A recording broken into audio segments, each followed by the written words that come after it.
This is a mullet haircut. Business in the front, party in the back. This is a mullet mountain bike. Big wheel up front, small wheel in the back. Some bikes are designed for this mullet wheel setup. But what happens if your bike isn't? Can you mullet any bike? Now, unfortunately for me, you guys, I'll never know what it's like to grow a sweet mullet hairdo. But I can help you guys answer the question about converting a bike that wasn't designed for that mixed wheel setup. You see, my Polygon Collosus N9 back here was designed to run full 29-inch wheels front and back. It doesn't have any sort of fancy flip chip like you get on my son's Fuel EX7 back here that's got this minnow link in the back that helps you adjust the geometry. And without that flip chip in the back to be able to adjust the geometry, throwing a smaller wheel is gonna slacken the head tube angle, slacken the seat tube angle, and lower the bottom bracket. But I wanted to find out just how much it would change those numbers and how much those numbers would actually affect the way this bike rides out on the trail. You see, some weird things happen to your bike when you throw a smaller wheel on the back. And in today's video, we're gonna go over all those things that happen. We're gonna talk about if you should convert your bike into a mullet when it wasn't designed for it. And I'm gonna show you the one thing I found that is gonna make this possible. And let me know if I should have wore this sweet mullet wig for the entire video. Comment down below. But first, let's start by talking about what a mullet setup is and why you'd want to try this mixed wheel combo. These days, a mullet setup usually refers to having a 29-inch wheel up front and a 27.5-inch wheel in the back. That bigger 29-inch front wheel gives you all of that rollover power, being able to just kind of plow through that chunk. The bigger wheel, rolling over obstacles easier, while the 27.5 rear wheel means it's a little bit more agile, feels a little bit quicker around the corners, and gives you just that kind of fun party in the back kind of feeling that people like on their gravity focused bikes. Like I said, business up front, party in the back. Send it, bro. When you have a bike like the Fuel EX over there with the adjustable geometry, you can switch to a smaller rear wheel without affecting the way your bike performs. But when you have a bike like my Polygon Collosus N9 right here that doesn't have any kind of adjustable geometry on it, no flip chips, nothing fancy like that, then you really need to take a look at those numbers before and after. And I was really focused on 3 specific numbers and key areas on that bike back there. First of all, the head tube angle, how much slacker would that get? The seat tube angle, how much slacker would that get? And the bottom bracket, how much lower would that bottom bracket drop down throwing that smaller wheel on the back? So starting out with 29-inch wheels on front and back, I used the measuring app on my iPhone right here. It's got a little angle finder, and I used that angle finder to measure the head tube angle, which came out to about 26 degrees. And that number may not make sense to a lot of you guys, because if you look at the geometry chart for the Polygon Collosus N9 at Bikes Online, it says that the head tube angle is supposed to be 63.5 degrees. But the weird thing about this cell phone app I'm using is it starts with 0 degrees being straight up and down. And bikes measure off like straight up and down being that 90-degree angle. So if you took that 26 degrees and subtracted it from 90, so 63.5 degree angles. So it seems like my measurements check, but that's getting way too complicated. It doesn't matter, because what matters is that right now it's showing 26 degrees. So if I slacken that head tube angle and it goes from 26 to 27 or 28, then we know that the head tube angle has changed by 2 degrees. So moving on from the head tube angle, I went ahead and measured the seat tube angle, which was measuring in at 17 degrees with 29-inch wheels on front and back. Then I went ahead and took out my tape measure and measured the bottom bracket from the floor up to the bottom bracket, and that was measuring in right around 13 3/8 of an inch. I'll convert to millimeters later when I'm looking at how much that bottom bracket has dropped. And after jotting those measurements down real quick on my notepad here, it was time to throw the Mullet wheel set on and then see how much it would change this bike. Now for the Mullet wheels, I went with the Hunt Enduro Wide V2 wheels. These wheels are an amazing set of wheels. I've been super happy with Hunt wheels. They got them on sale right now at the Hunt website for just over $500, which is an amazing deal. Now, some of you may want to point out the fact that I removed these beautiful Industry 9 wheels with, chrome spokes and hubs that match my bike so good. Why didn't I just throw a 27.5 Industry 9 wheel on the back? Well, the truth is the i9 wheels are just too damn expensive.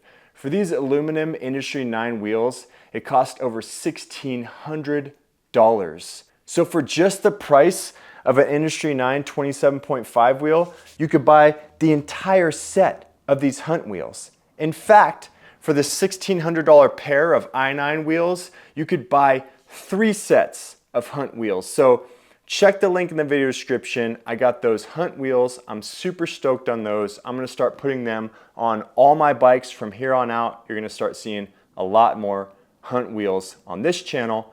But let's get back to those measurements and see how much these Mullet wheels changed the numbers on this bike. After throwing the Hunt wheels on the bike with a smaller rear wheel, the head tube angle was measuring in at 27 degrees. So a 1 degree difference, 1 degree slacker. That 27 minus that 90 degrees means that I was at about 62 degrees on the head tube angle. This app that I have, it doesn't measure half degrees, so I'm just gonna assume that it was 1 degree slacker and still like 62.5 degree head tube angle, which is pretty damn slack, even for an enduro bike like this. From there, I measured the seat tube angle, which was now measuring at 18 degrees. So from 17 degrees to 18 degrees, 1 degree slacker on the seat tube angle as well. Then from there, I measured the bottom bracket, and the bottom bracket ended up being 15.8 millimeters lower. But there is one thing I forgot to mention to you guys. If you've watched my videos, you guys will know this. I've already reduced the length of my cranks by 10 millimeters. This bike came stock with 175 mil cranks. I throw on 165s, so really my pedals are only 5.8 millimeters closer to the ground than a stock bike. The bottom bracket's a little bit lower, so I do have to worry about that, but pedal strikes, not quite as much. So that's how much throwing the 27.5 wheel on the back changed the numbers on this bike. But how much do those numbers actually affect the way this bike rides? In order to answer that, I took this bike out on the trail.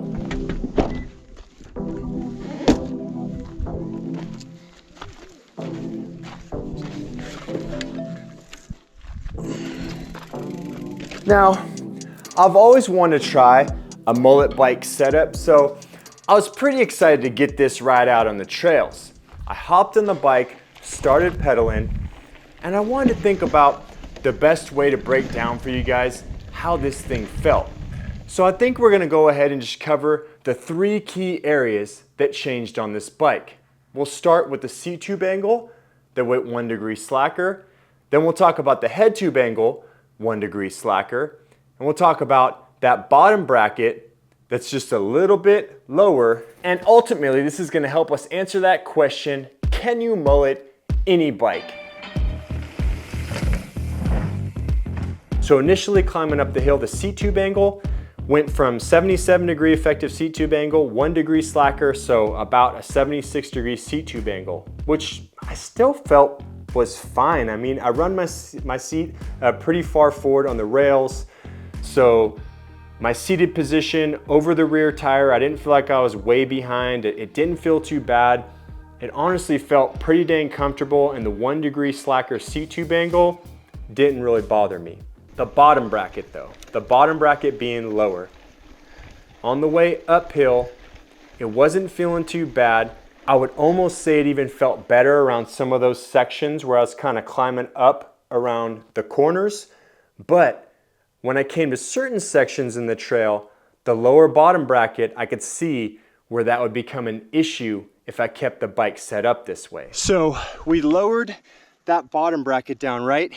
It dropped over 15 mils, but like I said, I have the shorter cranks on there, so you know, it really only changed it by about a little bit over 5 millimeters, but still, even with that 5 millimeters difference, it's the difference between, you know, striking a pedal or not. You can kind of see right there how close my pedal is to hitting that rock. And as you go through sections like that on the trail where you have kind of rocks to the right and to the left of you, you really have to be careful. So I'm noticing that those pedals are just a little bit lower to the ground, and I'm having to be just a little bit more careful about those pedal strikes. But pointing it back downhill, that's when this lower bottom bracket really started to feel amazing combined with this smaller wheel. Let's flip this bike back around, point it back downhill, drop her post down, grab the GoPro, let's go. Ooh, that feels good on the corners. When I'd go into those downhill corners, I just felt like my whole center of gravity was lowered down because the bottom bracket's a little bit lower and the rear wheel just wants to whip around those corners that much easier. And I really started to understand why people like this mullet wheel setup. Woo! But now we need to talk about the big issue I ran into with this setup, which is that slack head tube angle, you guys. All right, so capturing this, how is it climbing? Well, it's fresh in my mind. So I flipped the climb switch, or I flipped the firm switch right here up to firm up that rear shock, because I noticed when I was hitting the switchback corners and I was really having to put my weight into that seat and the shock would bob, that's when I'd feel that head tube angle slacken even more and feel that wheel really start to kind of flop back and forth around the corner. You can definitely feel the difference right away. I guess I'm feeling a little bit of the lack of rolling speed of the 27.5, but I wouldn't say that's the biggest con or biggest negative that I noticed. I'd say it's more that head tube angle, that fork, and that wheel being raked way out there and that wheel kind of flopping back and forth. It still climbs decent. I'm still making it to the top, but I don't know. I wish that head tube angle was just a little bit steeper. 62.5 degrees. I mean, I'm just assuming that's what it is because the bike stock says it has a 63.5 degree head tube angle. We saw by me measuring with my iPhone app there, it got about 1 degree slacker. So 62.5 degree head tube angle, that is just way too slack. What that felt like out on the trail is when you're climbing uphill, especially when you hit those switchback corners, you kind of feel what people refer to as wheel flop, where you feel your wheels kind of way too far out in front of you and it's just kind of flopping over. On the way back downhill, surprisingly, that head tube angle actually felt kind of good because your bike is just so leaned back lowrider style that it just wants to smash when you're in a straight line. And I even feel like on some of the corners I was taking downhill, I didn't mind the head tube angle that much, but I think the bad head tube angle, I think it's different, okay? When you're climbing uphill, you're leaning all your weight on that seat and you're not compressing that fork at all. So the head tube angle is slack as can be. When you're going back downhill and you're pushing into those corners, you're steepening that head tube angle as you compress that fork. So I don't think you feel the slack head tube angle as much when you're going downhill, just because of the way your body weight is a little bit more over that front fork when you're cornering. Plus the 27.5 wheel is doing such an amazing job whipping around those corners faster that the slack head tube angle doesn't bother you as much on the way downhill. So can you mullet any bike? Well, yeah, you can, but you gotta be ready to deal with some compromises. That lower bottom bracket, that slacker head tube angle definitely affected the way this bike rides. I wasn't riding on the most aggressive trails. If I took this down some gnarlier black diamond trails or some real rocky sections, I guarantee you I'd be hitting that bottom bracket right there, maybe even running into some pedal strikes. That slacker head tube angle, well, there's actually one thing that I think you have to do if you want to mullet a bike like this, which is get a GeoShift headset adapter like this made by Wolftooth. What it is you take the headset cups out of your bike, you put these into your bike, and you can steepen your head tube angle by 1 degree. They make a 2-degree one as well, but the 1 degree is all you would need to steepen this head tube angle back up. And in theory, it may even raise the bottom bracket just a tiny bit because it's bringing that wheel underneath a tiny bit. So I could do this, and technically, yes, I could run a mullet setup on this bike with that GeoShift headset. But should I? Leave a comment down below and let me know what you guys think. I kind of like the way this bike rides as a mullet setup, but if I want to add this GeoShift headset, I don't even have the tools to be able to change out these headset cups. I just ordered this on Amazon because I knew I could send it back, but I'm really interested to hear your guys' comments down below. Let me know, should I keep this bike as a mullet setup? This thing costs $105. I'll throw an Amazon link in the description, but that's a lot for this, $105 to be able to make your bike mullet. Also, the amount of money I spent on the cranks, 10 mil smaller cranks to make that kind of work. So can you mullet any bike? Yes. Should you? I don't know, I mean, I guess I'm making it work for now. I look forward to seeing your guys' comments down below, but definitely pay attention to my next video, because this time I just threw the mullet wheel setup on there and went and checked it out because I was trying to figure out if I could run it on this bike. Next time, I got my buddy's Trek Slash Gen 6 that's specifically designed to be switched from full 29er to a mullet setup, and it's got all the geometry changes so you're not compromising anything. So definitely check that video out. It's going to be 29er versus mullet. Which one is best? Until next time, you guys, remember, it's all about getting you guys stoked to go ride and have some fun, people.